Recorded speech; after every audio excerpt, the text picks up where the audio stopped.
The 2025 International Colloquium Series Europe is sponsored by Union Theological Seminary in the City of New York, the Episcopal Diocese of California, King's College London, Regent's Park College, University of Oxford, the Center for Black Theology at Regent's Park College, Oxford, the Protestant Theological Institute of Paris, and in partnership with the Cathedral Church of the Holy Trinity, the American Cathedral in Paris.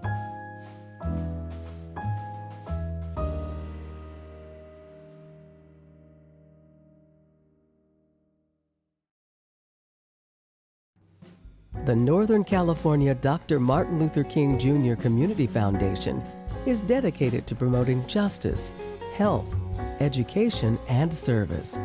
Please consider making a donation at NorcalMLKFoundation.org.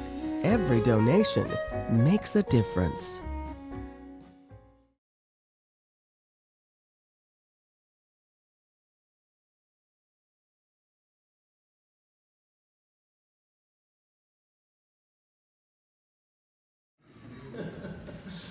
Voilà, chers amis, bienvenue à toutes et à tous.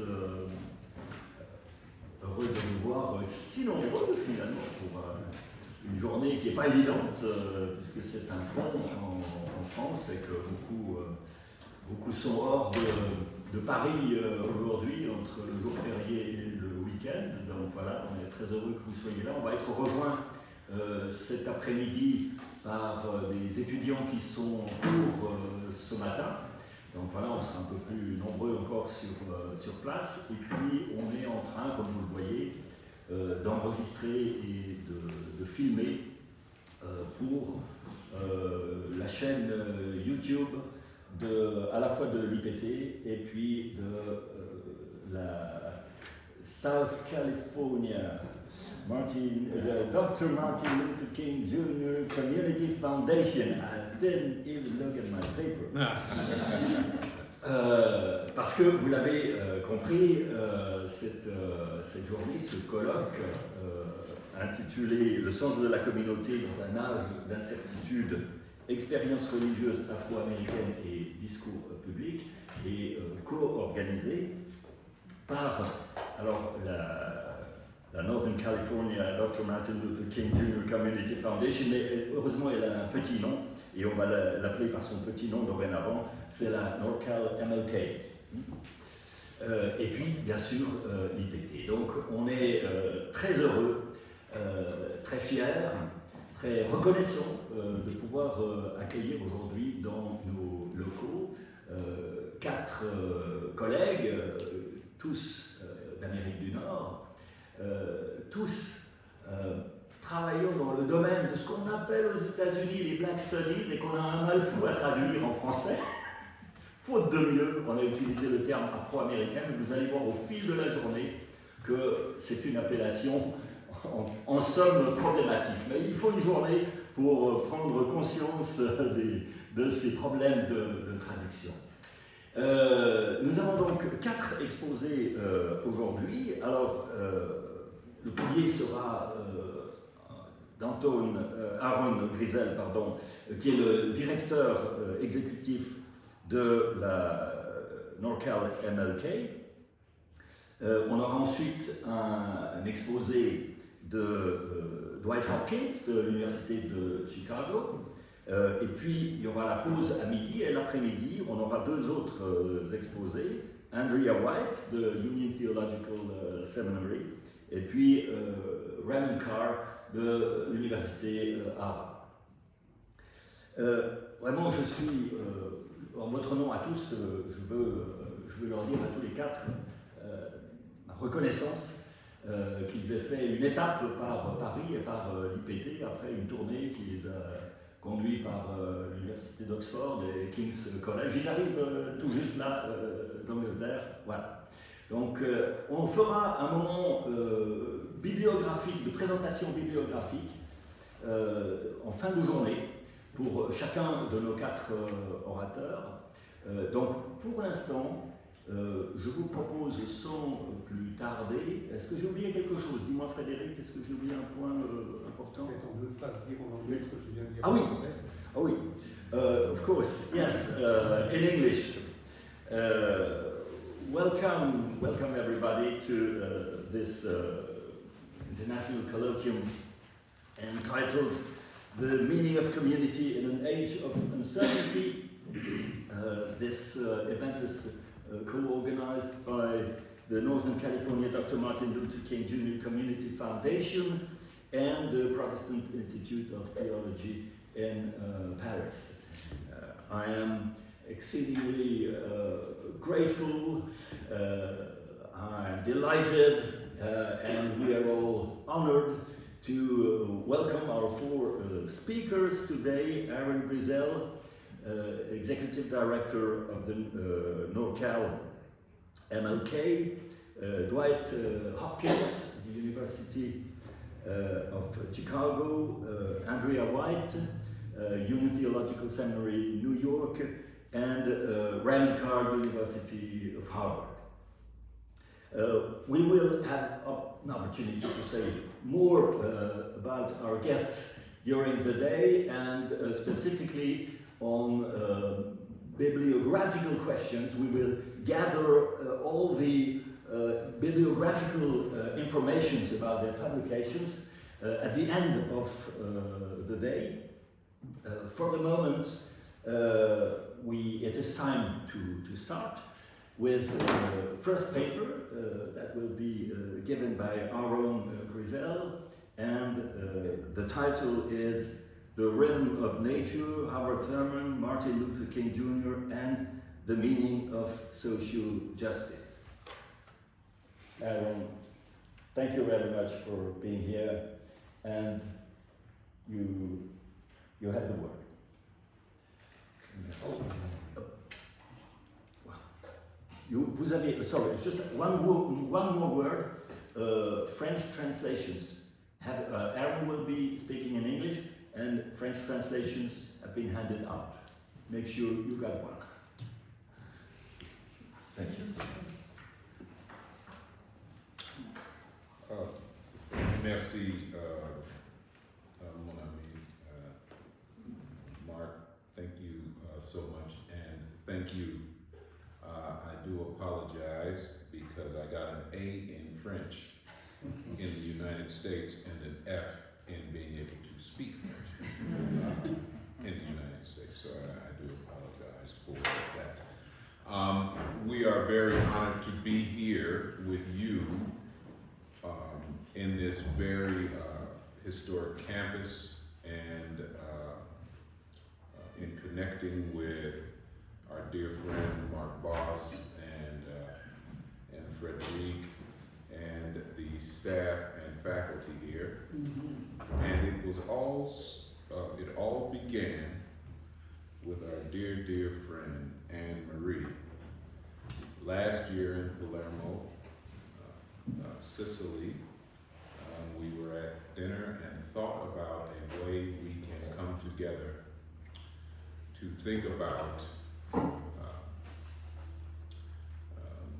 how we can become connected much more firmly as a family of scholars who are committed to theology and the study of religion and the study of understanding each other better. And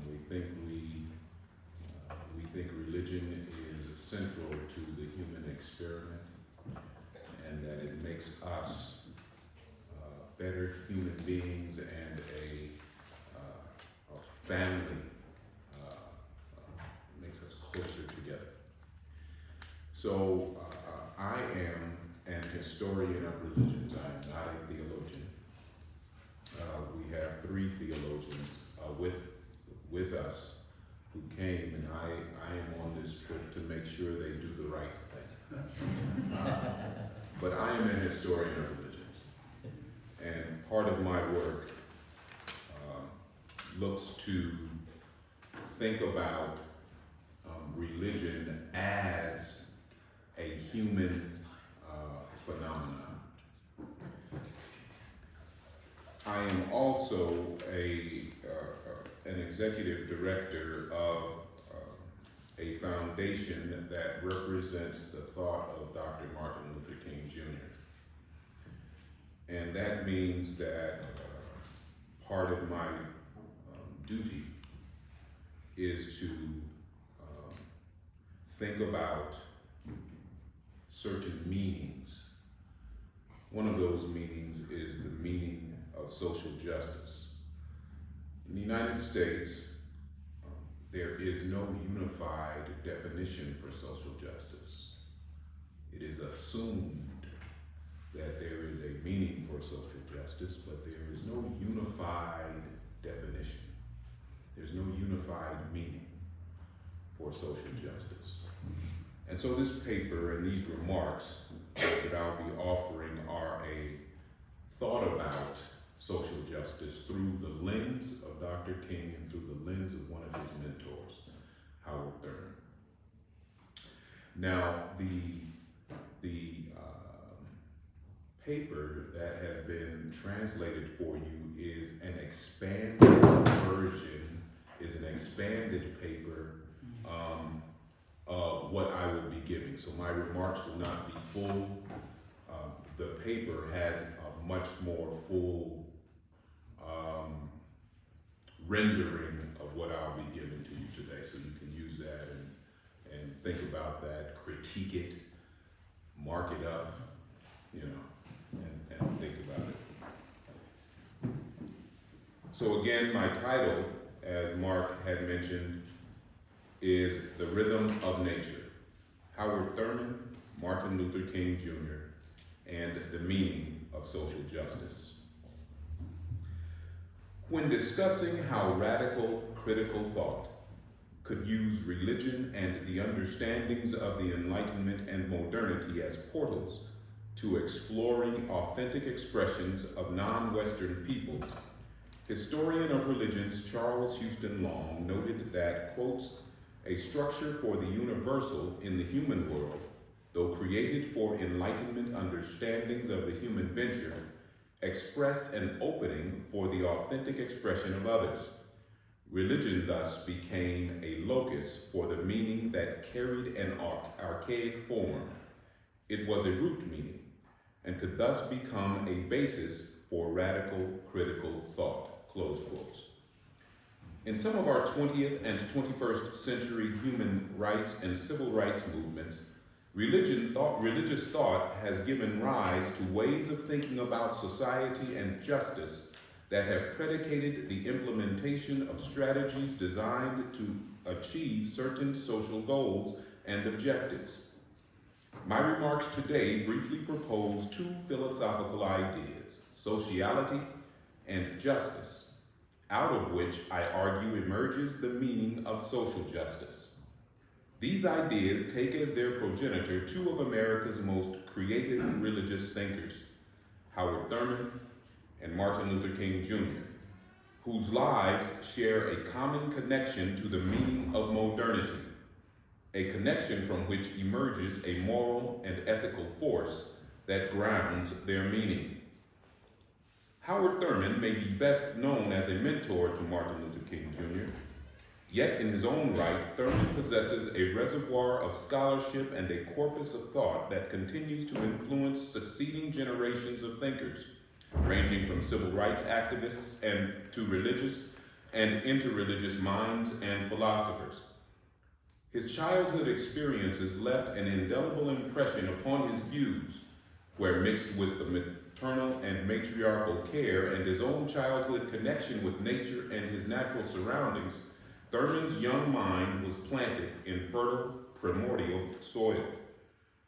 Martin Luther King Jr.'s social and philosophical grounding can also be traced back to his concrete childhood experiences. In a brief autobiography, he discusses the impact of these experiences on his thinking.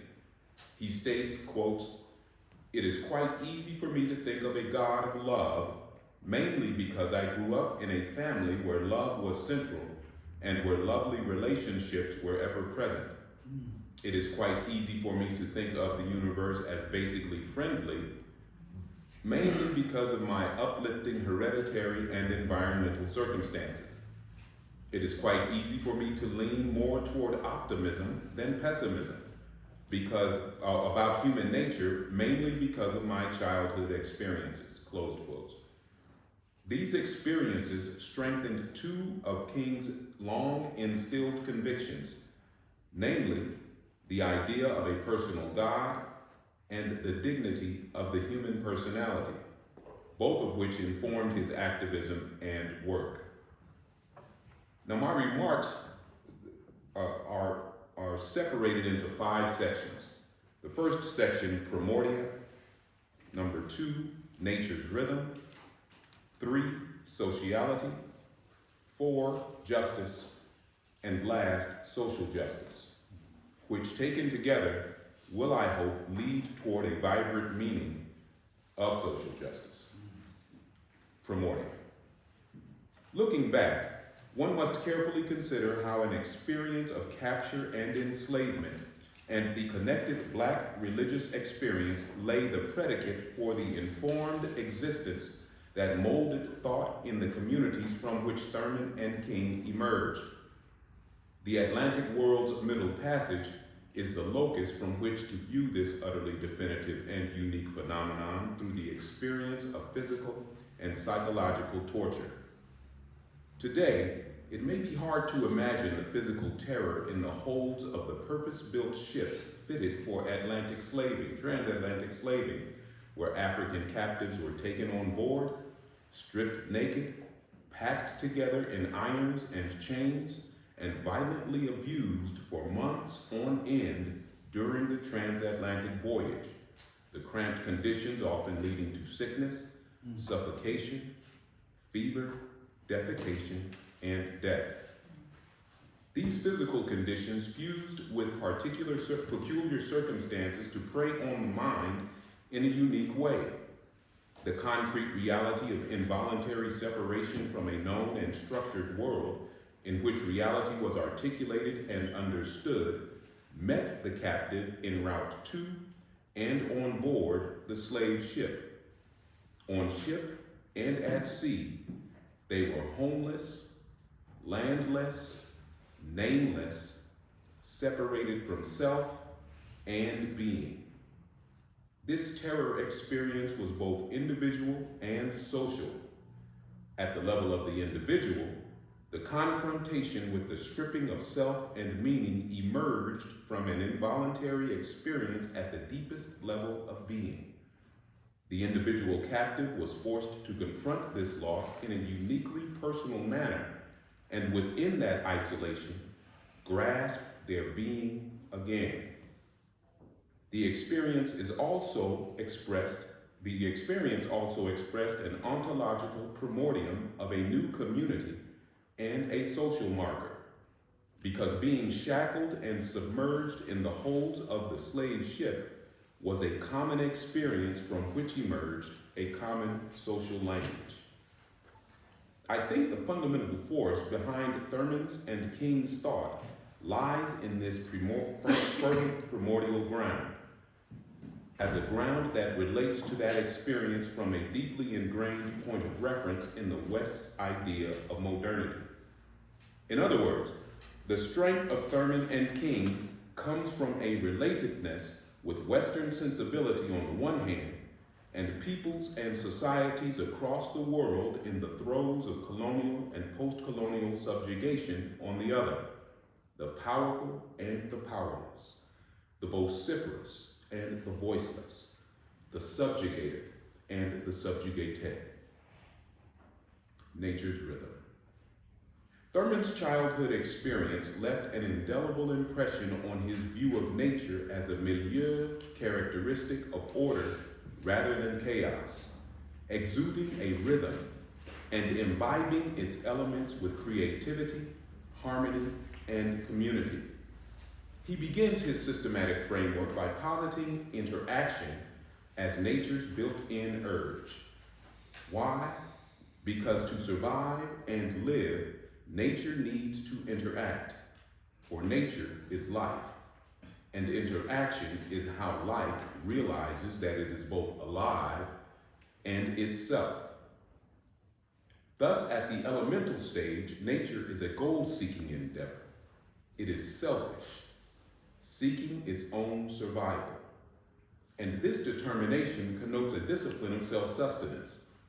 Nature, therefore, is continually searching for nourishment. And Thurman argues that this is life's concrete, goal-seeking purpose at the organic level, and an elemental part of the motive function in nature. This goal-seeking element also marks a primary teleological end. Nature seeks to live itself out. In addition to this discipline of self-sustenance, there is also a method, and the method has to do with the way in which a particular life form sustains itself. The method is a structure that charts the course by which a particular form of nature secures its survival.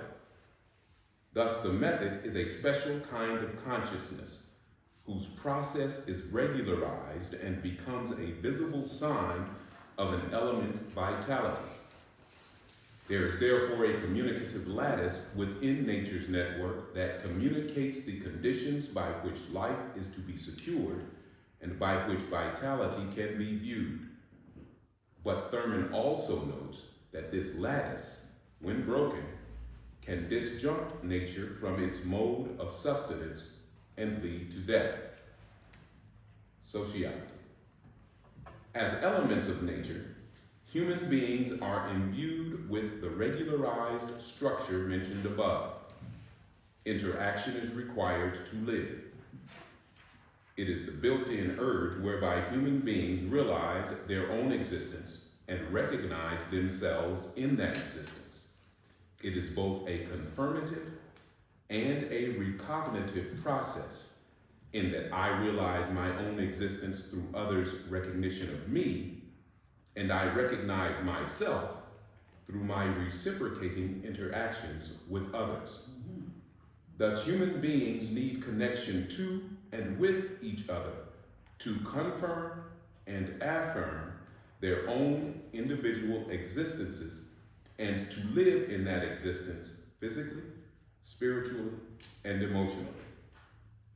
A person is therefore a self-recognizing entity and the fundamental element in the structural lattice of being human. For my inner cognizance is seeded through outer recognition by others, and it is affirmed through my reciprocating interaction with others. So sociality is the interaction between self-recognizing persons. It is part of the human requirement for life and vitalization. Indeed, sociality is the life-nurturing food of human existence and human vitality, and it is elemental to human survival. Sociality is also the method, or that special consciousness, and together with a discipline driven by the insatiable determination to survive and thrive, they chart out the regularized process for modes of communication, or energy, that is made available for self-generation, interpersonal connection, and the development and growth of human community. At its base, then, communication is the predicate for any regularized process in the nurturing of the human project. And the built-in flexibility in this process enables varied modes of communication that reflect the many ways in which human relations can congeal and continue the human development journey. Regarding the flexibility of this regularized process, Thurman argues that irrespective of whether it is affirmative or derogative, communication is required to live. For the need for recognition by human beings to confirm one's own existence, even if that recognition is derisive, is vital to life. He states, quotes, "To be ignored, to be passed over, as of no account and of no meaning, is to be made into a faceless thing, not a human being. It is better to be the complete victim of an anger unrestrained than to be passed over as if one were not, close quote. Thus we see the absence, not the content of communication, is what causes atrophy, or the breaking of the lattice in nature. In the method of sociality, the requirement for interaction is also the recognition of interdependency. What interdependency shows is that there is a mutual need for interaction in the confirmative and recognitive process. It states that as I recognize my own existence through your recognition of me, you recognize your own existence through my recognition of you. And as I recognize myself through my reciprocating interactions with you, you recognize yourself through your reciprocating interactions with me. This leads us to an implication in the flexibility of this regularized process, and it has to do with the health of the human being as person and the health of the social network as self-recognizing persons in interactive and interdependent engagement. Thurman sees the human experience as part of the larger rhythm of nature, that the warp and woof of human life, its confrontations and permutations, are all a part of this rhythm, and as such possess the tools necessary for sustaining its own vitality. And within the diversity of the human project, the varied communicative structures act as strings that in the main, when played together, lend to harmony that conduces to maximal vitalizing energy for the self and for the development and growth of human community. However, these structures can also lend to disharmony that conduces to suboptimal energy through a derogating communicative structure. When we affirm each other, it makes for better and more wholesome connectivity. When we are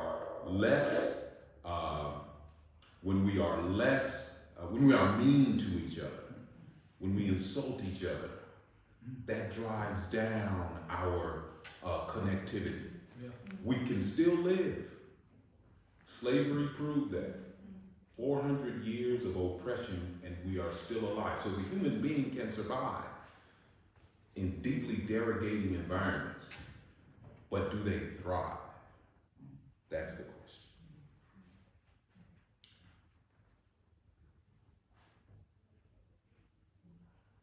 It is here where interdependency acts as a natural modulator, because interdependency is the admission that interaction is reciprocal and ultimately leveling, and the need for the sustenance of interaction is mutual.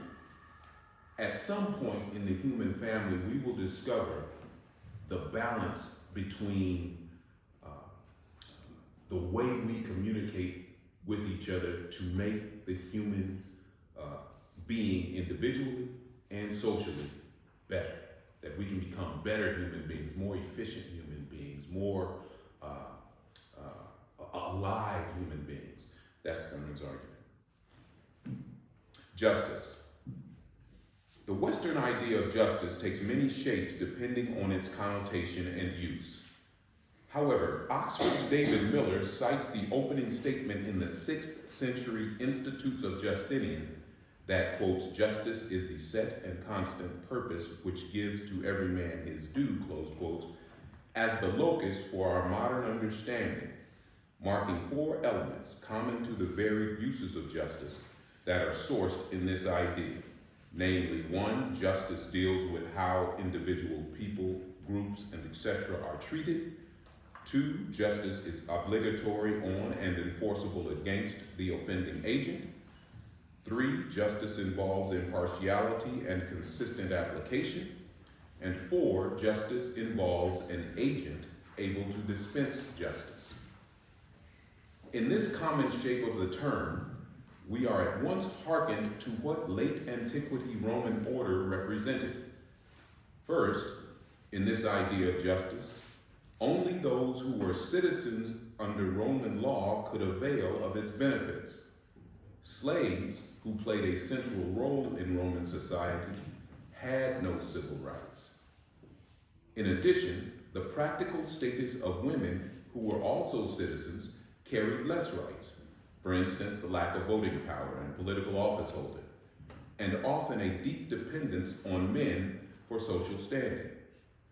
These 2 points, just 2 examples, demonstrate how Justinian justice falls short as a template for our modern foundation of justice. The very presumption of inclusivity that the term justice now evokes through David Miller's example fails to confront and explain the transposition from its exclusive beginnings in the 6th century to one now embedded in our modern census communists.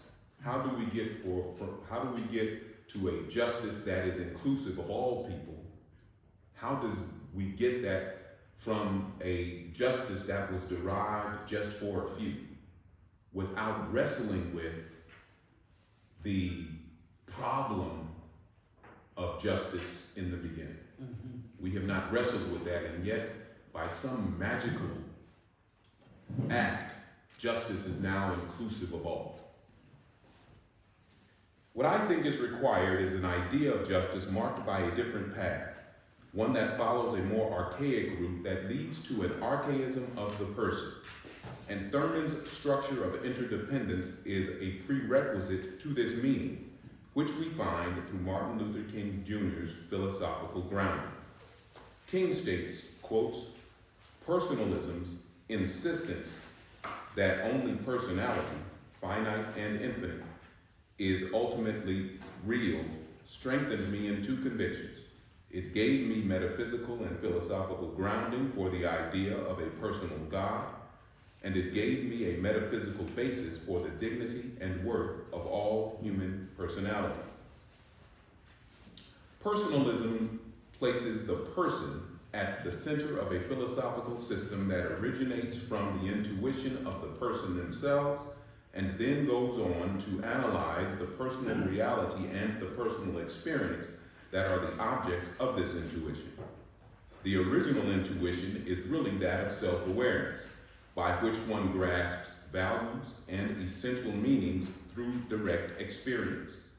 The knowledge produced by reflecting on this experience is then an explication of this original intuition, which in turn forms a structure for moral action. This centering principle points to a transcendent constitution of the person, or an ideal form, that is irreducible to either specific or totalizing manifestations. Thus, with Thurman's method of human sociality, a structure emerges that reflects formative principles for ideal self-awareness and interaction. It's personalism's stance that the continual process of interaction produces stored memory for reflection, and the knowledge produced by reflection is an expression of these experiences. The reflection marks the point of transcendence where form, or essence, emerges through such reflection. Further, reflection at the point of interaction and self-recognition reveals a transcendental ideal of both survival and the desire for health, growth, and development. It is this reflective locus that marks the unique freedom of the person, and survival and the desire for health, growth, and development reveals a concomitant dignity that emerges through the reflective act. They mark data points in the mode of being that seeks out maximum energy. Thus, in the interactive and interdependent social network, the confirmative and affirmative process reveals the freedom and dignity in oneself as one reflects that freedom and dignity in another. And therein lies our meaning of justice. Justice means the confirmation and affirmation of freedom and dignity in one another. This definition is at once selfish and selfless.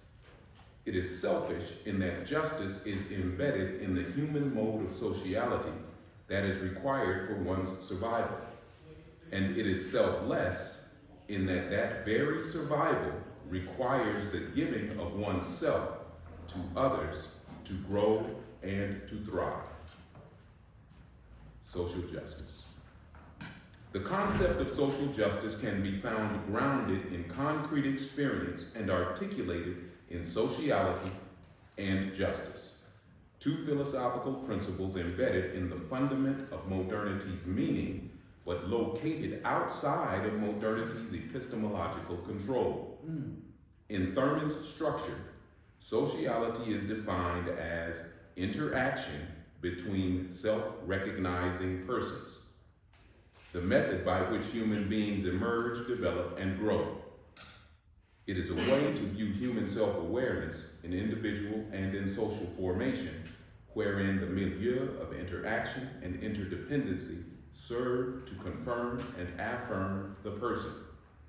And he ties the emergence of the human being to the elemental state of insatiable need in nature for survival and propagation. Selfishness as an inherent quality represents this insatiability. Human beings as elements of nature are therefore imbued with this need. Thus, the connection with and between human beings is a reciprocating, confirmative, and affirmative existential process that is required for life physically, spiritually, and emotionally.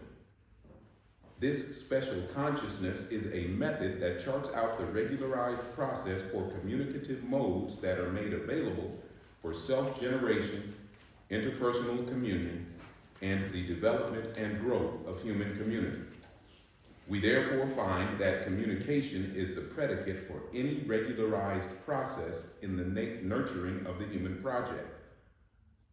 Justice, defined as the confirmation and affirmation of freedom and dignity in one another, is embedded in the concrete, interactive, and interdependent social network and emerges through the mutual, confirmative, and affirmative process of sociality, where reflection reveals a transcendental ideal whereby freedom and dignity mark data points in the human being's reflective urge and desire for health, growth, and development. It is a definition that is both selfish and selfless. Selfish because justice is embedded in the human mode of sociality that is required for one's survival, and selfless because this survival requires the giving of oneself to others to grow and to thrive. So through Howard Thurman's and Martin Luther King Jr.'s systematic approaches, we can grasp the truly human meaning of social justice. Social justice means mutual interdependency in confirming and affirming the freedom and dignity of one another. Social justice means mutual interdependency in confirming and affirming the freedom and dignity of one another. And any item, process, or engagement that falls short of the terms of this mutual interdependency falls short of the terms required for realizing social justice. Thank you very much.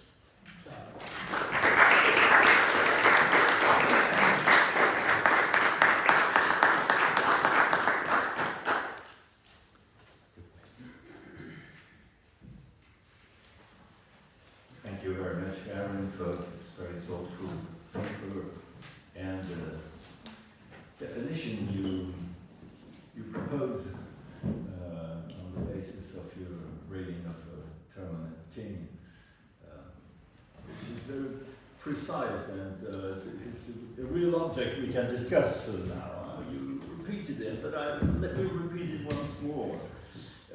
Mutual social justice as mutual interdependence in confirming and affirming the freedom and dignity of one another. I think there's a lot here to say about this reflection on social justice. There would be probably a lot to say also about the two authors. We all know, at least by name, the icon, Martin Luther King. But perhaps we know more of the icon than of the author. And we must confess we know very little about Thurman in France, and we realize, listening to your paper, how important he was in the shaping of King's thought and also Mahatma Gandhi. And it was a tremendously important figure in 20th century social thought. So thank you very much also for bringing this name to our attention. I would have a question myself about the definition, the discussion on social justice, but I'm not sure. Well, perhaps if the audience allows me, I will start with my question, and then I will just do my normal job, what I should actually do. It seems to me that there are two different questions that are almost always mingled together in political ethics, which is, what is justice, and to whom does justice apply? And it was quite obvious in some parts of your paper when you talked about Western justice or modern sense of justice. I didn't get the impression that it was a wrong definition of justice. Even the Roman law concept of justice, the problem wasn't in the principles of justice. The problem is, how far do these principles apply? What is the moral community or the legal community to which these principles are supposed to apply? And so it seems to me important to distinguish the two. In very recent days, there has been a fascinating discussion in the United States about due procedure. We heard Joe Rogan, one of the icon of the MAGA movement, explaining his own thoughts, what due procedure means, which is an essential component of classical, you can call it Western or modern or whatever, conception of justice, but it's all about equity. Justice as equity, reciprocity. And so the question really, and he had very good argument. I think he was explaining John Rawls, the veil of ignorance. I will probably use Joe Rogan in my classes now. He had this very good argument saying, let's not talk about this president, but let's imagine another president in the future, and he doesn't know what due procedure is about. We're going to be in trouble. So, okay, I said enough. The distinction between the principle of justice as such and to whom do they apply? Respond to that? Oh, sure. So, it's an interesting point. The whether or not our current understanding of justice is accurate or covers, is equitable. The problem, as I see it, is that we have not come to terms with it yet. Justice, if we take from from David Miller, his argument that justice as a definition finds its root from the 6th century Roman definition of justice. That idea of justice was rife with inequity. Slaves, different type of slavery, but just as impactful as American slavery. Slaves had no rights, so they weren't even counted in this definition of justice that Justinian wrote. Women had less rights, so justice counted less for women. And there were other areas. People who were not Roman citizens didn't even count in this justice. You get where you understand what I mean? So it was an exclusive definition. It did not come from a place of human, universal, I don't like that word, but it didn't come from a place of wholesome development in that sense. Wholesome meaning from everyone. It came from an emperor down to the people. And then it was only down to some people. And it's from that definition that we derive a somewhat universal meaning of justice. But how do we get from that exclusive definition to this universal definition? That's the concern. If we have wrestled with that definition and come to terms with it, said, okay, we've wrestled with it, we have fought through its faults and its issues and have come to understand and decide that this is what justice means for us as human people in the human family, then we have something to fall back on and to land on when injustice occurs. We do not have that in this definition, in this line of definition. And so my argument is that justice comes from a more archaic human place. And it's derived from a different source, not from a law that is delivered from a single person down to a certain people, but it comes from a place from within. And that place from within has ways of communicating and ways of connecting us that derives from the commonality of the human experience. That's the argument. Thank you very much. Je dis juste un mot en français, je vais résumer. Donc, la question c'était, est-ce qu'il n'y a pas deux conceptions de la justice, enfin, la justice dans ses principes, ce qu'est la justice, et puis la justice dans ses applications, et surtout dans ses applications humaines, ou voire extra-humaines. Aujourd'hui, on se pose la question pour les animaux, par exemple. Mais il y a la question, qu'est-ce que la justice? Quels sont les principes de justice? Et puis il y a la question, jusqu'où s'étendent ces principes, hein? Quelle est la communauté humaine susceptible de se voir appliquer ces principes? Et ces questions sont souvent confondues, et la réponse d'Aaron est plus précisément, on saute par une sorte de... Il y a une sorte de saut magique quand on passe de l'un à l'autre.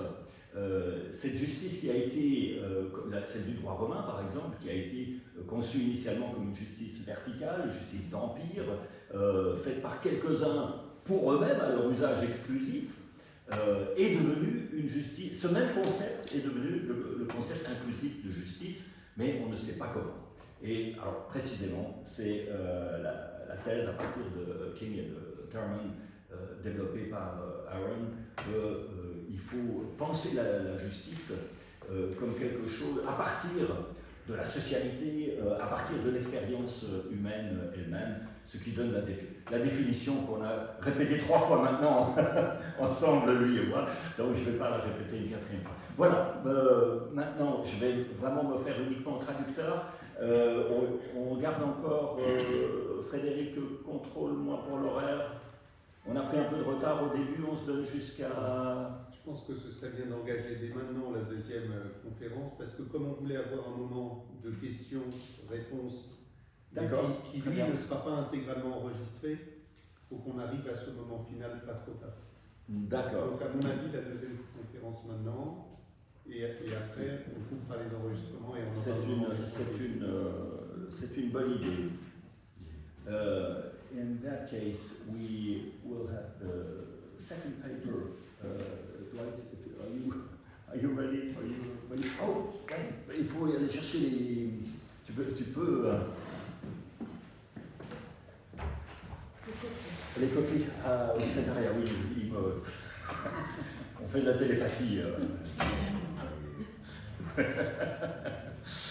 Voilà.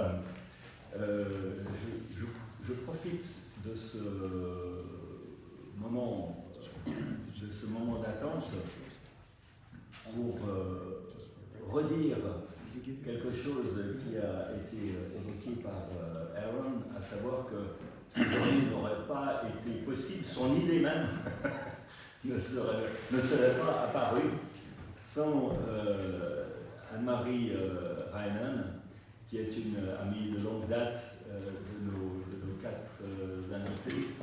Et c'est Anne-Marie qui a suscité cet événement et qui a beaucoup contribué aussi. Et je profite de cette occasion pour, vous l'avez vu dans le flyer, hein, mais notre journée de colloque se poursuit dimanche à la cathédrale américaine de la Sainte Trinité, avec les Jazz Vespers, qui sont une tradition à la cathédrale américaine, mais cette fois-ci, les Jazz Vespers seront spécifiquement consacrés à Thelonious Monk. C'est notre ami Ryan Carr qui présentera l'exposé cet après-midi également sur ce qu'on a appelé l'évangile de Monk, l'évangile selon Monk. Voilà. Mais dimanche, ce sera, alors aujourd'hui on aura peu de musique, un petit extrait en ouverture, mais vraiment pour illustrer et donner chair à ce qu'on entend aujourd'hui, en particulièrement le dernier exposé de la journée, celui de Ryan. Je vous invite tous très cordialement à venir dimanche 18h au Jazz Vespers à la cathédrale américaine. Et maintenant donc que les traductions françaises sont arrivées, on va pouvoir passer à la 2e partie. Donc on aura un temps de discussion, vous l'avez compris, ou peut-être que vous n'avez pas entendu ce que Frédéric proposait, mais je pense que c'est une solution très sage au niveau de l'horaire. On va donc enchaîner maintenant avec le second exposé, et puis on aura un temps de discussion à la fin de ce second exposé, et là je promets, je n'aurai pas de questions. Voilà, je me contenterai de distribuer la parole et de traduire. Donc maintenant, je donne la parole à Dwight Hopkins, qui est le professeur à l'université de Chicago, la chaire Laura Spelman Rockefeller, et son exposé qui est en train de se distribuer en traduction française et qu'il donnera en anglais s'intitule « Foi, richesse, liberté, une espérance pour les gens de la classe laborieuse aux États-Unis ». Why, thank you very much. Oh, yes, that could help. Indeed. Oh, did you? Yes, I guess it's enough. It says that in French. It takes so much time to speak in English and French. Good morning. Good morning. It's good to be here, and I want to add as Aaron has already indicated, our warm hearts and our bodies full of spirit and energy connecting the United States with France. We are all closet Francophones, so we feel very much at home. Yes. I'd like to talk a little bit about faith plus wealth equals freedom. And you have a copy. I sent it a longer copy, but I'm going to do a shorter paper because of time. And I'm not sure which paper was translated, but you actually may have the longer. So let us begin. This paper is concerned about the following question. How is it possible for poor and working class people of the United States of America to live a life of freedom? Here, freedom means not owing anything or anyone anything, so one can freely practice daily his or her purpose on earth. How is it possible for poor and working class people of the United States of America to live a life of freedom? Freedom means not owing anything or anyone anything, so one can freely practice daily his or her purpose on earth.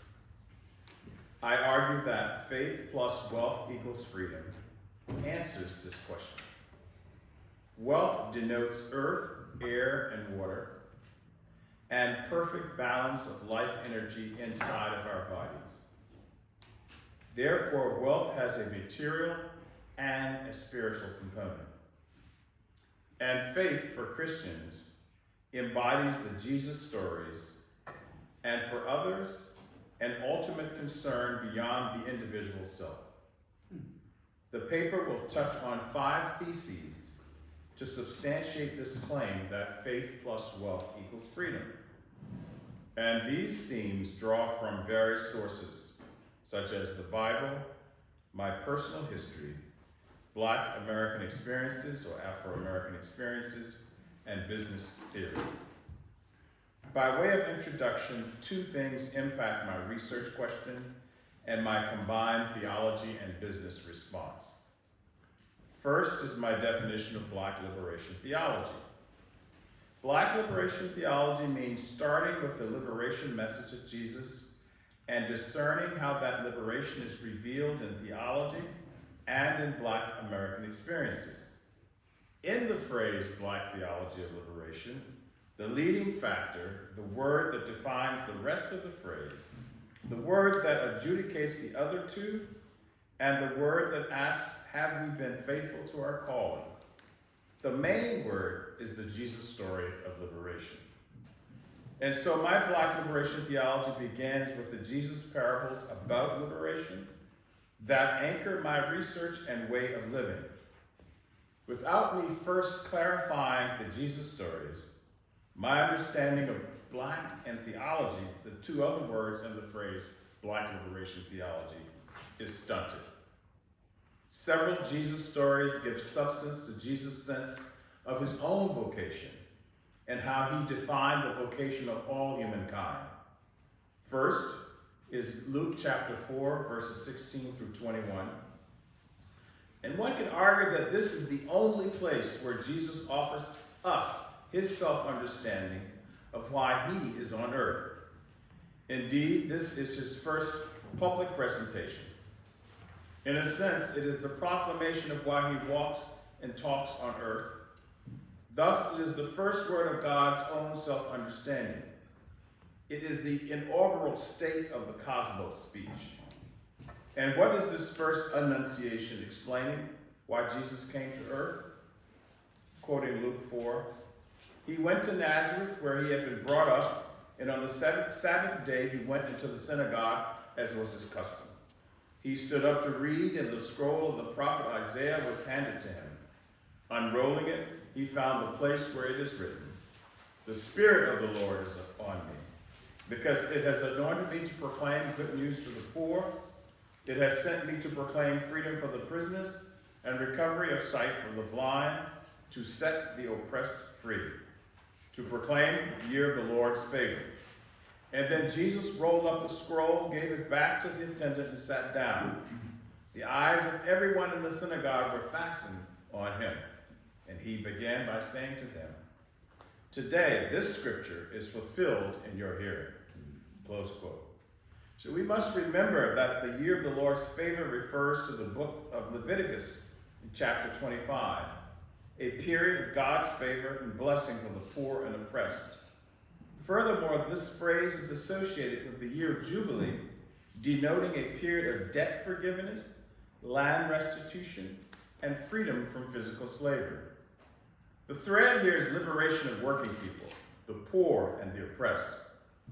And the remedy is freedom from debt, the end of physical slavery, and the return of land to people. Land restitution brings access to air, and ideally water. Land, air, and water, and all things derived from them, constitute wealth. Moreover, the Jesus story of granting gold to different servants as an investment opportunity to multiply wealth exhibits and thereby broadens our understanding of the human vocation. We find this in Matthew chapter 25, verses 14 through 21. The point of this story is to answer, what would Jesus have his followers do with abundant resources right in front of them? What attitude should they take toward capital and return on investment in a Christian framing of accumulation and allocation of capital? In brief, what is the fundamental relation between Jesus' proclamation of spiritual and material freedom on the one hand, and Jesus' imperative to realize outside returns on initial investments on the other? Matthew 25 reads as follows. "Again, it would be like a man going on a journey, who called his servants and entrusted his wealth to them. To one he gave 5 bags of gold. After a long time, the master of those servants returned and settled accounts with them. The man who had received 5 bags of gold brought the other 5. 'Master,' he said, 'you entrusted me with 5 bags of gold. See, I have gained 5 more.' His master replied, 'Well done, good and faithful servant. You have been faithful with a few things. I will put you in charge of many things. Come and share your master's happiness.'" Close quote. As we keep in mind the earlier Luke chapter 4 parable, this Matthew 25 Jesus story suggests the importance of learning from business schools, Wall Street, and Silicon Valley. Specifically, we pinpoint the necessity or vocational call for working class and poor people to intentionally make wealth work for them. For instance, this Matthew 25 passage offers the following lessons.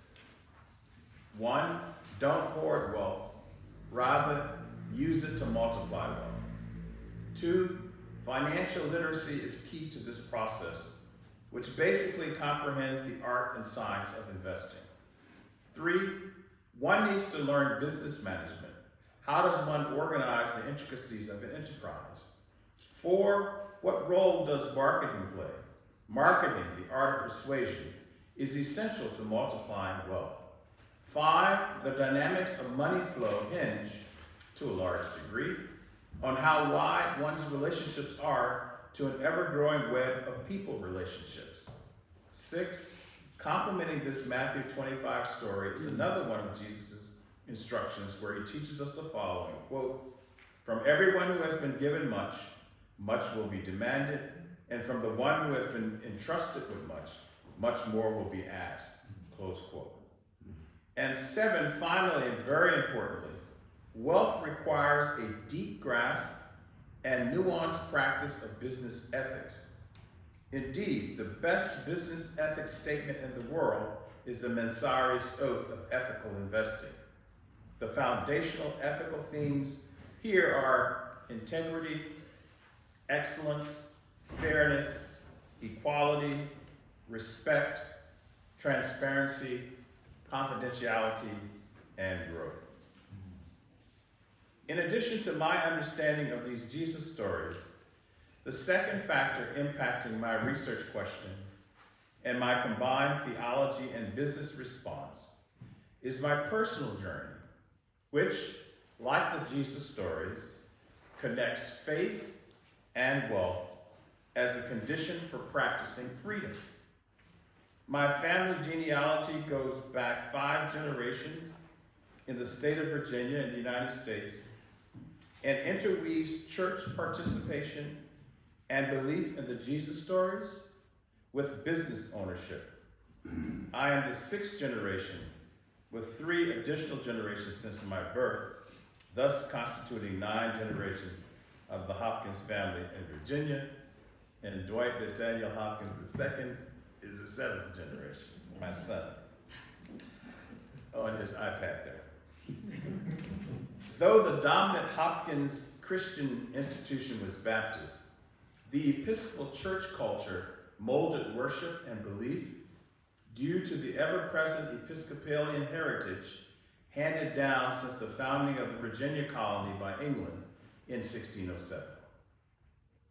If you have a larger or longer essay, I probably have about 4 or 5 other paragraphs, but I curtailed it from this conversation. And now we jump to this next subheading, Faith plus Wealth equals Freedom, 5 Theses. C'est bon? Even though we have analyzed Bible interpretation and my personal story, we still can question the foundation of this paper. Is the argument of faith plus wealth equals freedom really clear, cogent, and compelling? To engage in such a conversation requires at least the exploration of the 5 theses that deny such a conceptual and practical formulation. So before I discuss my own constructive statement and answer my own question, I want to look at 5 theses that deny my argument. To recap, my research project focuses on faith plus wealth equals freedom and draws on academic sources from the Black religious tradition and business theory. My argument is the following. To achieve freedom for American citizens locked out of opportunities, we need to broaden ownership of wealth in the United States of America while believing in a power greater than an individual. This applies specifically to working class and poor and Black Americans. At first glance, this line of thinking might seem a false juxtaposition or non sequitur. Counterclaim objections and, in fact, denials of this argument can be raised from at least 5 perspectives. Counterclaim challenges attempt to persuade us of the incompatibility of yoking together faith plus wealth as a precondition for freedom. First of the 5 counterclaims. First is a religious counterclaim thesis. It asserts that the history of the Black American religious tradition has created a narrative positioning the first Africans brought to the 13 colonies as victims of a 1619 Jamestown, Virginia settler Christian colony. Such a colonial Christianity, the thesis advances, was capitalist, or moving across the threshold from semi-feudal land ownership to capitalism. Thus, since capitalist Christianity of the slave master set the conditions for the birth of Black religion as its own Black religion has to draw on its own sources to forge a constructive Black religion. One of those sources cannot be a private ownership of wealth Christianity. Black religion itself cannot, this counterclaim argues, Black religion itself cannot utilize that negative system that partially provided the motivation for its creation. Consequently, the religious counterclaim posits that Black religion, at its core, is anti-private ownership of wealth. To be its own originality, Black religion dispenses with capitalist accumulation of wealth, or any dimension of the capitalist religion that exploited it. By this logical definition, Black religion is incompatible with the notion of faith plus wealth equals freedom. The second is a Christian biblical counterclaim. Those who argue this stance paraphrase passages from the Bible where they discover the following injunction from Paul: money is the root of all evil, which is an interpretation of 1 Timothy chapter 6, verse 10. Therefore, if the sacred text of the Christian tradition clearly defines money as the foundation of evil, then theologically and faith-wise, one cannot put together faith plus wealth to equal freedom for Christians. On the contrary, private ownership of wealth is to engage in evil, not freedom. This interpretation of Paul's injunction appears to point to the very root of biblical instruction. Thus, if the Bible so clearly warrants an avoidance of the danger of money, Christians of any persuasion must tear asunder any faith-wealth interaction. Not freedom, but sin can result from such a lack of disconnection. The third is a business theory counterclaim.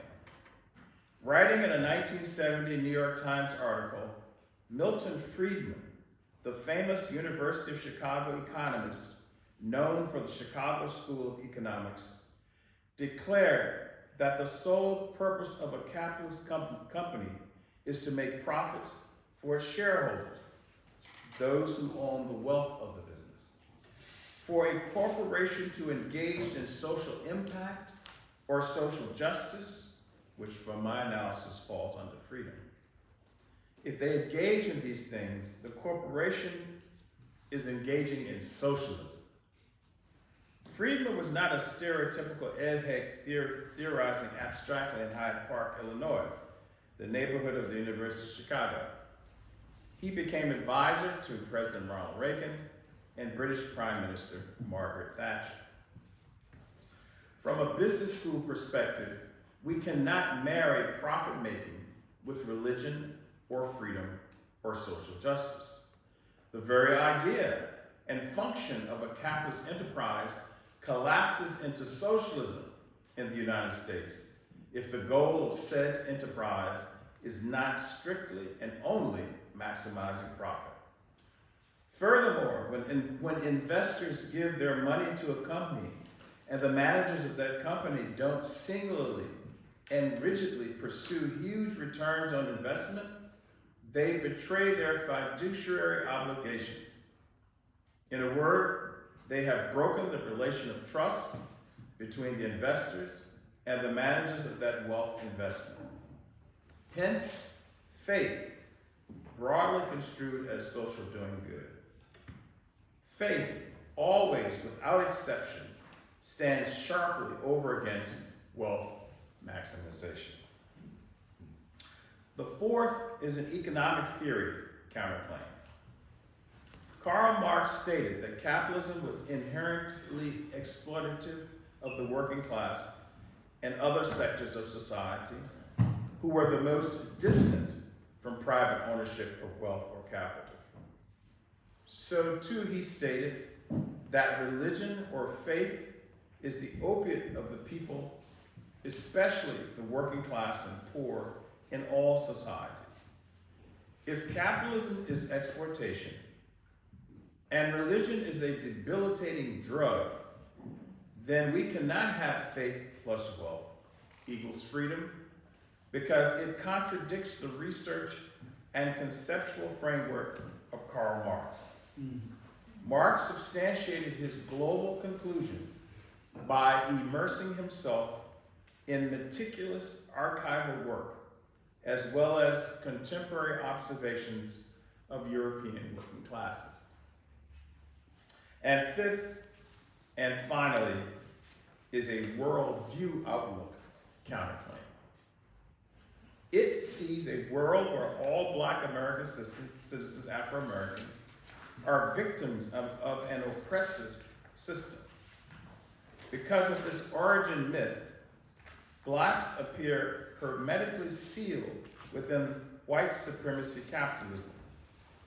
Consequently, one cannot think about freedom because the underlying presupposition of this origin myth is perpetually reacting and fighting against an ever-present white normativity.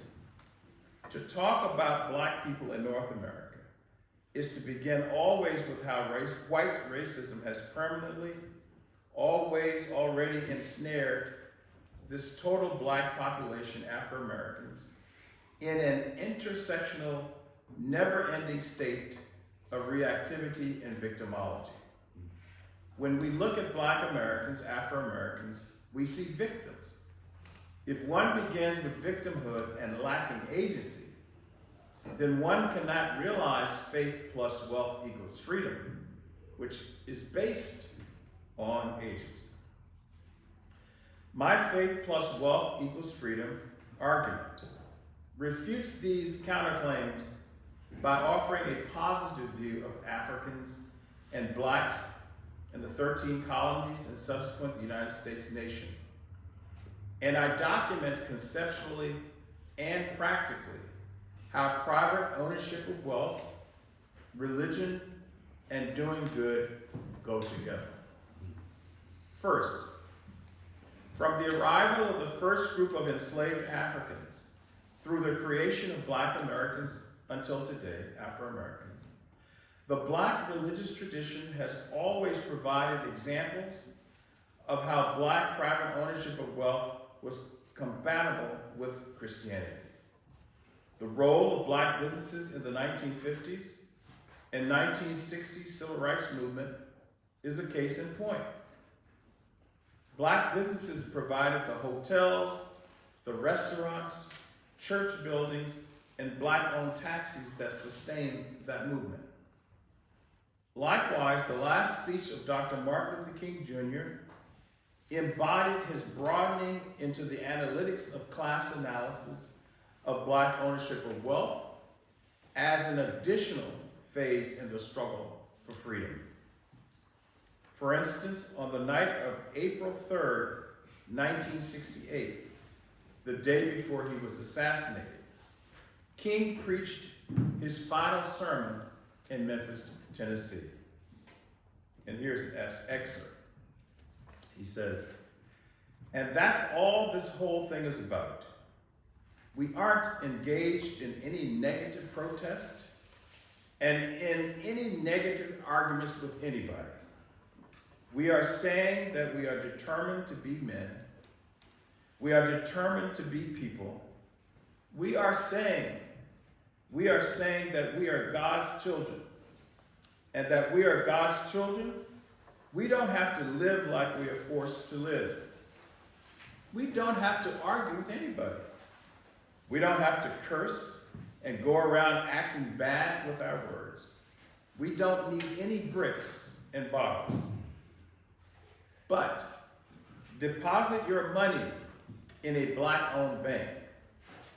Go by the Black-owned Savings and Loan Association. Put your money there. You have 6 or 7 Black insurance companies here in the city of Memphis. Now we begin the process of building an economic base." Close quote. Second, in addition to a legacy combining wealth with Black religion, there is a long history of Black Americans having agency and a proactive posture resulting from employing private ownership of capital to move their families and communities into freedom. During slavery, Black millionaires are exemplified by Free Frank, Jeremiah G. Hamilton, William Ellison, and Joseph Wilson. Post-slavery, we encounter Maggie Lena Walker, the first woman in the United States to start a bank. She happened to be a Black American from Richmond, Virginia. The first contemporary black multimillionaire was Reginald F. Lewis. And today, black Americans have entered the billionaire ranks led by David Stewart and Robert F. Smith. What they and others have in common as viewing the United States as a place to exercise agency and obtain almost endless resources for their families and others wanting a better life. Indeed, they sought intentionally to lift up the black race as they climbed the wealth ladder. Third, faith derives from the biblical stories. Specifically, Paul does not say money is the root of all evil. He preaches that the love or coveting of money is the root of all evil. And one could argue that most of Jesus' stories are about wealth, money, and material resources. Similarly, the Old Testament section of the Christian Bible centered on promised ownership of material land and material milk and honey, based on faith in God or power greater than the individual self. Fourth, scores of capitalist businesses are proving the viability of maximizing profits while carrying out social impact goals. We hear phrases such as purpose and profit, cause and capital, and mission and margin. This new movement is often designated as social entrepreneurship. In particular, various theoretical paradigms have emerged with evidence that the United States capitalism, in contrast to monopoly capitalism, can do good.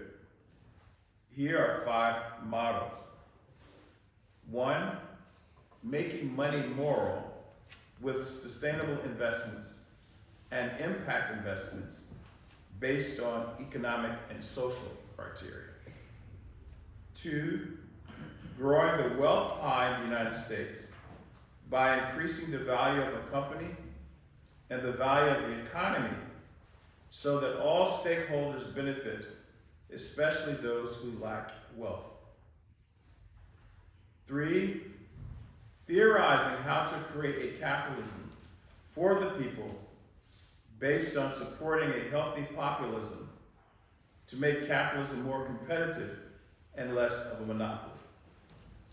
4, moving from plantation economics, i.e. a crony capitalism, to partnership economics, defined as a win-win outcome. And 5, saving the soul of a corporation by putting the corporation's resources at the service of its workers and the larger public in such a way that the spirit of the mission aligns with the values of its workers. And 5th, the neo-racism theory of Black American citizens, hermetically sealed within victimization, has to account for a major development in the United States. Today, the urban areas where Blacks are concentrated are now run not by whites, but by Black people in the legislative, education, police, executive, judicial, and nonprofit sectors. The city of Chicago exemplifies these data. In other words, Black power now governs the ghetto. Consequently, the Blacks are victims worldview has to account for Black people now ruling over urban America, where most Black people live. To sum up my remarks, faith plus wealth equals freedom is my argument. Here, wealth is defined as ownership of earth, air, and water. This is material wealth. Furthermore, wealth encompasses the balance and harmony of the life energy internal to our breathing. Such a spiritual wealth liberates us from the negative, emotional, addictive, and psychological constraints preventing us from practicing our purpose on earth. In the Jesus stories, Mythological narratives reveal Jesus casting out demons possessing a man. Such aggressive demons upset the balance and harmony of the divine spirit in our bodies. They destroy our spiritual lives and our physical bodies.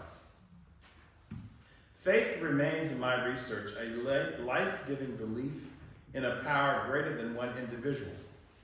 Such a broad designation covers a variety of peoples. For Christians, it means the historical Jesus who walked this earth. Throughout his ministry, he promised deliverance for the imprisoned, the thirsty, the homeless, the hungry, and the oppressed. And he commanded us to utilize wealth as an abundance. Faith in such a figure keeps one on the path when one's orientation becomes cloudy. It gives hope in all situations. And very importantly, it reminds one that ownership of wealth is guided by the notion of faith. Freedom denotes an ongoing process where a person does not owe anyone or anything anything. Then a person can devote 100% of her or his time to fulfill his or her earthly mission, their purpose or their calling. A case can be made that all or part of that vocation can include aiding those who are locked out of wealth ownership. Thus, a human vocation focuses on including them and their families in the earth, air, and water usage, and through meditation and prayer, facilitating the harmony and balance of their internal life energy spirit. For instance, some are called to give a hungry man and his family a fish. Some are called to give him a fishing pole so he can fish on his own. And some are called to help him own the company that makes the fishing rods and to support his nature process of balancing his inner life energy. This latter illustration dovetails with my argument, faith plus wealth equals freedom, as a vocation and as a conceptual way of being in the world. Thank you.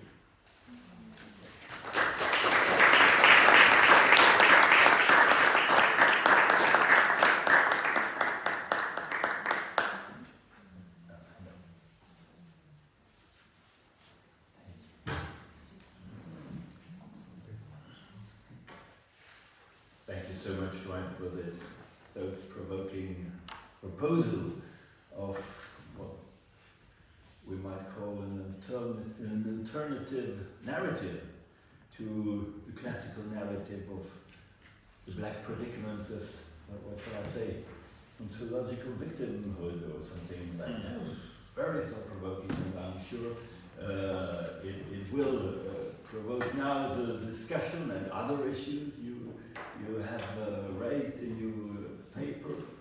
I promised you didn't hear that because I said it in French. I was much too long in my comments on Aaron, so I promised that I will only translate now the questions and the responses, and now it is place for the questions from the floor. Donc voilà, vous avez la parole pour, j'ai promis que je ne ferai pas de commentaires. Vous avez la parole pour des questions à nos deux orateurs de ce matin. Cette partie ne va pas être enregistrée. Oui. C'est tout bon. Yeah. So now we are off the recording. We can really freely express ourselves. And you edit it. So we are free to speak now, whatever we want to say.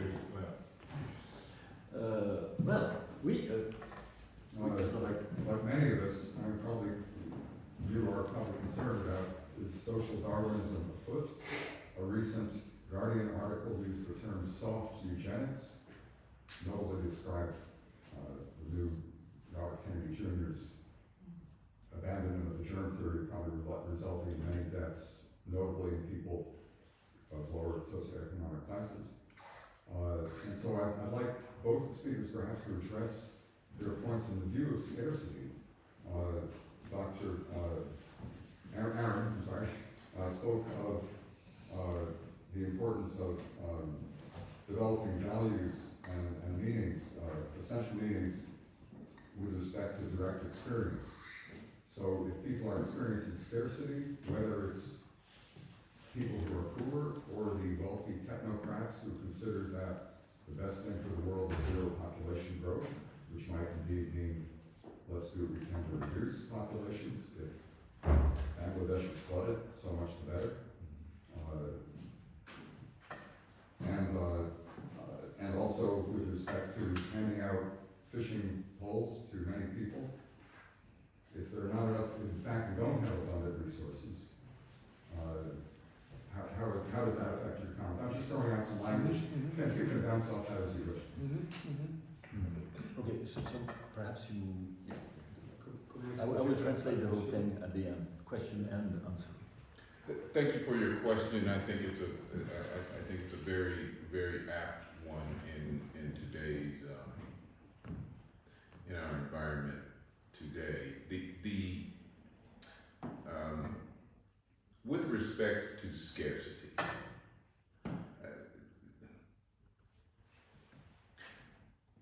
the idea of scarcity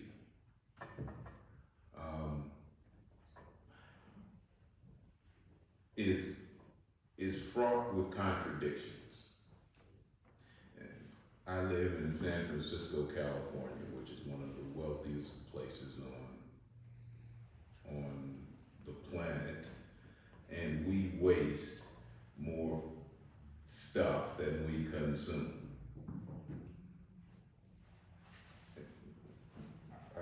I live in personally, my wife and I live in Marin County, which is a wealthy part of the world.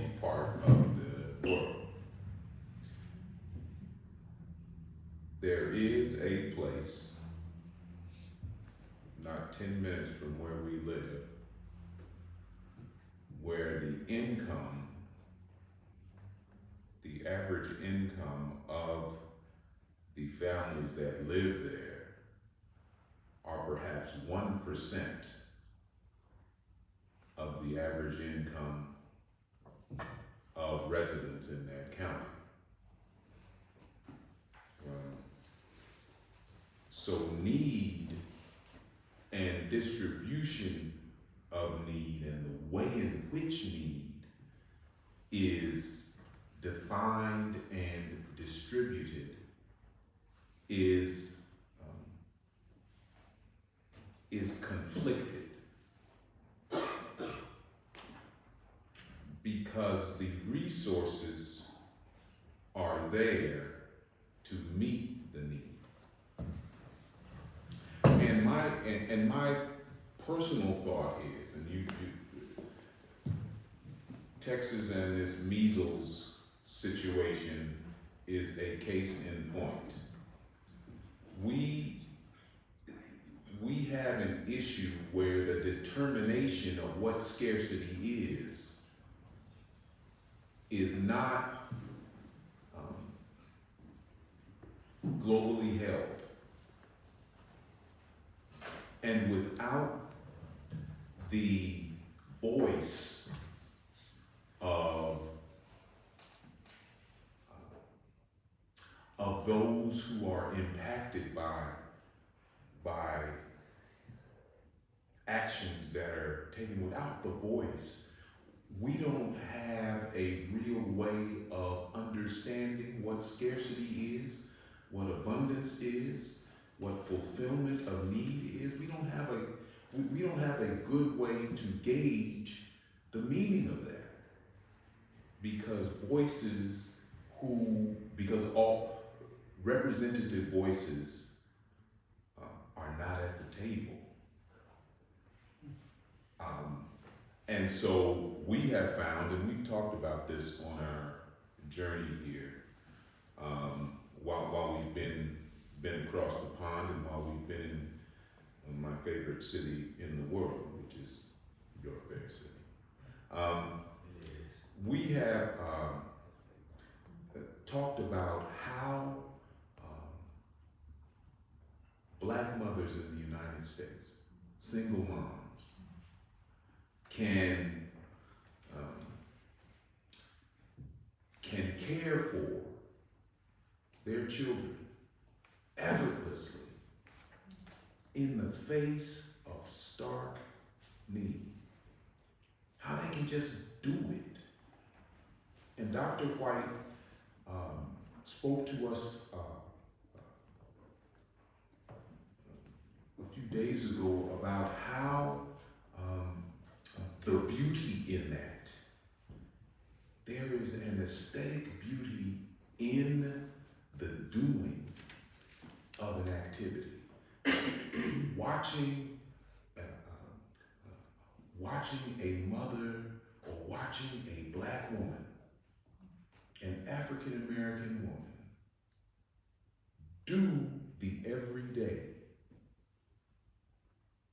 with poise and with grace in the face of stark oppression, and to do it with a type of art that is literally beautiful in the doing. Now we can all, with limited resources, now we can all take from that lessons from that, how one can do that so beautifully, so effortlessly, so efficiently. That meaning is not a part of the wider conversation. And that ability has not been mined in a way that could render benefit to the activities and the things that we, who may have resources, can learn from. That to me is an imbalance in how we look at the world. That to me is sort of a long answer to a very, very important question, but it's something that our leaders, well, I can't say that. That's not the right word, because I didn't vote for those people. There are no mics. But it's something that we can learn from. Something that we can learn from, and learn from in a new way. Yeah. Just to take care about time, because now it will be almost impossible for the translator to translate. No, it's okay. I mean, and also, perhaps if we, I take care that we have a quarter hour before the lunchtime. Let us make sure that we can have some other questions. Right. So Sure. Yeah. So it's good to have we can put short questions and short answers when possible. And we can move. Donc, je disais que je me soucie du temps. Là, on a eu une très grande question très riche et une très grande réponse riche aussi. On peut aussi procéder par questions courtes et réponses courtes pour que plus d'entre nous puissent s'exprimer. Voilà. On a commencé en majesté là. Non, mon ami Aaron parle pour moi. That's short. Thank you, right. Merci à vous deux. Donc, vous l'avez compris, je veux vraiment résumer. Comme Frédéric l'a dit, c'est une question de grande actualité, mais d'une complexité dont les enjeux nous échappent en grande partie. Une question sur la rareté alléguée ou réelle des biens et de leur distribution, de leur répartition.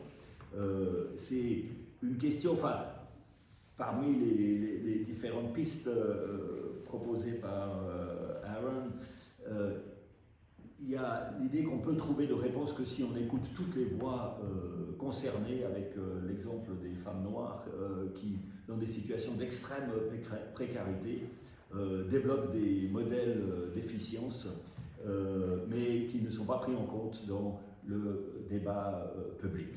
Voilà. c'est un résumé qui ne rend pas justice à la richesse de la discussion qui vient d'avoir lieu, mais je vous propose donc maintenant de redonner la parole à la salle. Et oui, peut-être plusieurs questions d'affilée. Hein. Et aussi, on a tout de suite commencé, disons, par des questions plus au niveau de la discussion sur le fond, mais évidemment, s'il y a des questions plus de compréhension ou d'éléments qui vous manquent dans le puzzle et dans les architectures qui ont été proposées, commencez aussi par ces questions plus basiques, si jamais. Mais voilà. Thank you both for your presentations. I have a question for Mr. Grizzell. You said that the concept of justice could be understood as something that comes inherently from our human experiences, and from, if I understood correctly, even from nature itself, cooperation, communication, and not necessarily something that comes from top down. And it seems to me that there's a very interesting theological implication there, because there's a whole Christian tradition that considers that God is extra nos, that you know, and that what you said, I feel like it hints that we can also have an understanding of God, maybe as linked to that justice that is inherent and not necessarily outside of our natures. Could you please elaborate, or what do you think of that? Thank you for that. Thank you for that question. If we hold that God created us, there is one thought that says that if we hold that God created us, created the human being, and we are created in the image of God, then we as human beings possess what we need to thrive as human beings, to be ready. And so there is an argument there. I think that Howard Thurman and Martin Luther King had this idea about the human being. Martin King believed that the human being was one created in the image of God, and there is a divine spark in all of us. And that divine spark, that spark that gives us life from above, enables us to relate to each other and to relate the best in each other.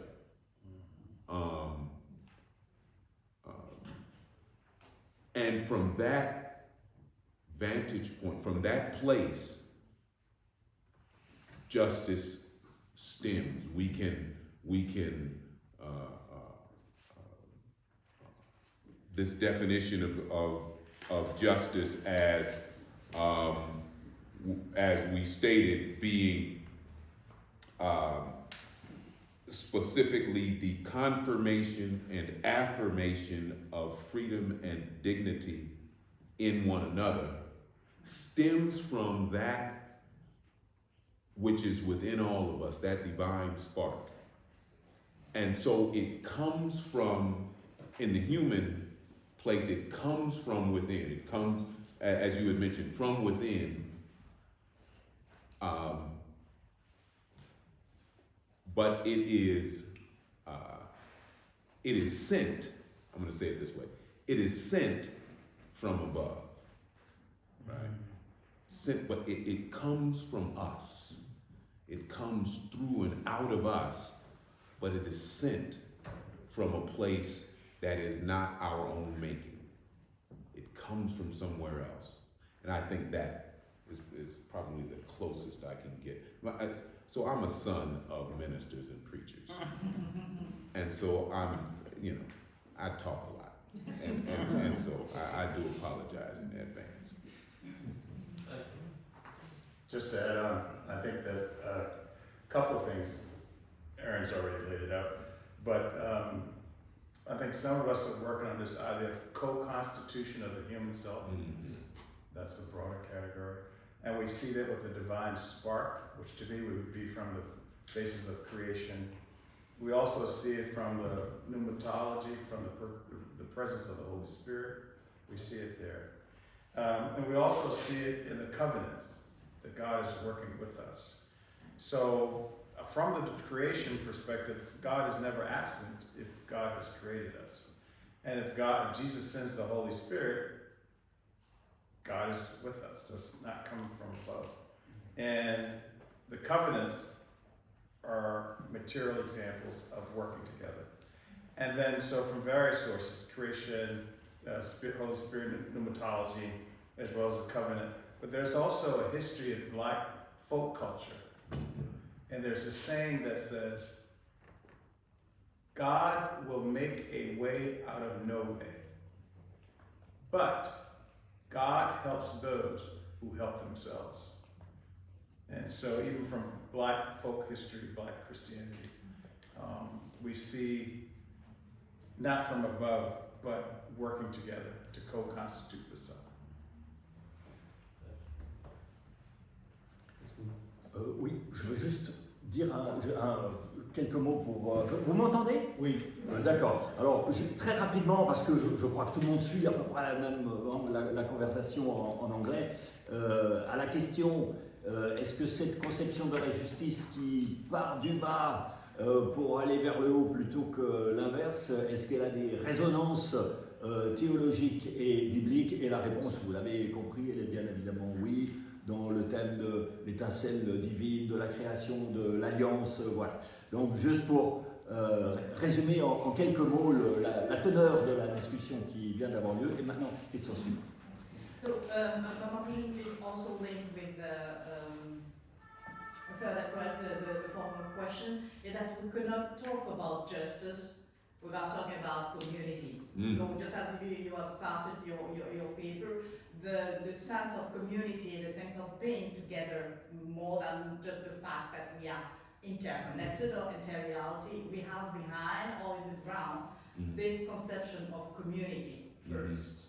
So my question is, we cannot talk about the Black experience or our Black studies without this sense of community. It's something very essential, I could say. But, so for my question, how could you think about the individual in the center of this community? Shouldn't have this risk that the community could take away the individual part of us? Is not so too big. I don't know if you catch what I have to say. If you always think about community, always this background that is ours, so Black people, our DNA. What is it so in this modern world where we have this sense of the individual, so this individualistic view of the person, and when we talk also about justice?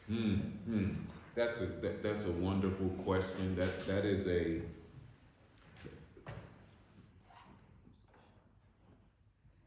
so there are two things, and there is a reformist individualism coming from a reformed tradition, but in my work, when I think about the individual aspect, it has to do with the concrete, it has to do with concrete experience in this way. In the Atlantic, in the transatlantic slave trade, two things happened. One thing happened on that boat that denoted or that identified two things. One is that every person individually who came on that boat experienced the loss of family, the loss of their name. They experienced loneliness. They did not know where they were going. They were locked in chains in these small little boxes and mashed together. So they had, each individual person experienced this trauma. And from that individual, from that experience, each person had to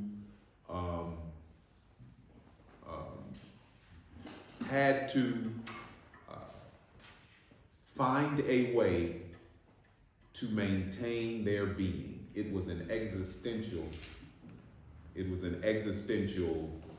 activity that they had no choice but to go through if they wanted to survive. So it was an individual, it was something that each person had to go through. But it also was a collective and community thing, because every person had to go through the same type of experience. And as a result of having to go through that same type of experience, all of these persons could talk about it, relate to each other, what happened to them.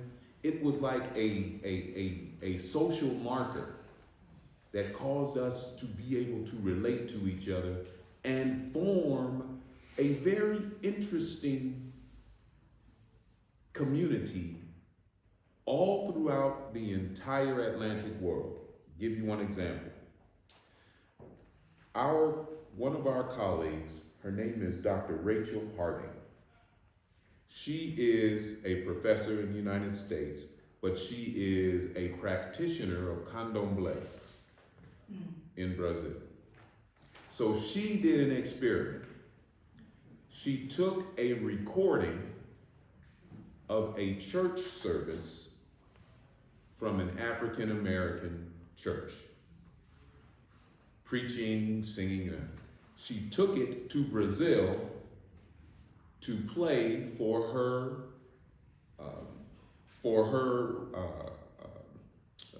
colleagues and friends in the candomblé community in Brazil. They listened to the recording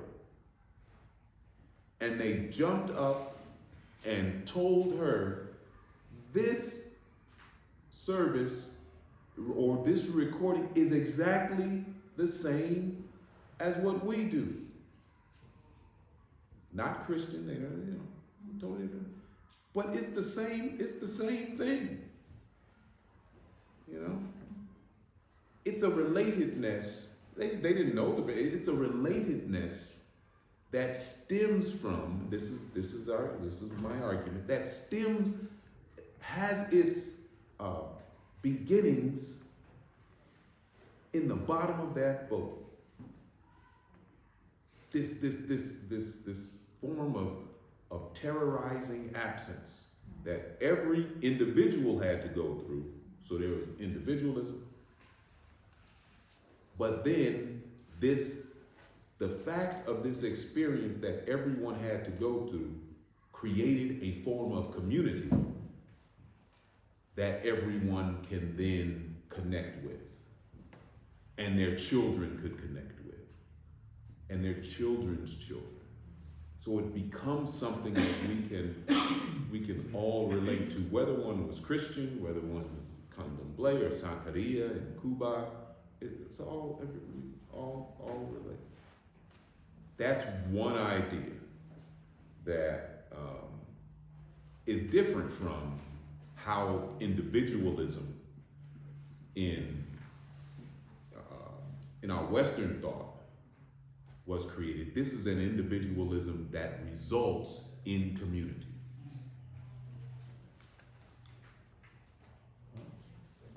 Dwight, do you agree with your friend? Yes.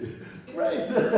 We are actually running out of time, as you noticed, but we will have still time this afternoon to discuss with two other papers, and of course there will be opportunities to have questions that go back to issues of this morning. We will feel totally free to do that together, but for now I think it is time for the break. See you at 2 o'clock. And from 2 to 4, we have this other session. Did I forget? Ah oui, j'ai pas traduit là. Bon, donc je disais, on arrive au bout du temps qu'on a pour ce matin, parce qu'il faut qu'on ait le temps de se restaurer pour se retrouver à 2 heures tout à l'heure. Donc là aussi, très rapidement, une discussion très, très riche, juste en 2 mots. Donc la question partait du constat que si on ne part pas de la justice, mais de la communauté, quel est le rôle de l'individu de manière générale et plus particulièrement dans l'expérience noire. Et Aaron a souligné une sorte de paradigme historique dans l'expérience noire de la traversée de l'Atlantique, qui était à la fois une expérience individuelle et une expérience collective. Voilà, merci beaucoup à nos 2 amateurs de ce matin.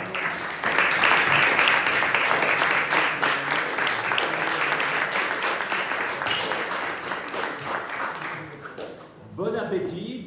That sounds well in English too, so I don't have to translate that one. No, you don't. And see you at 2 o'clock.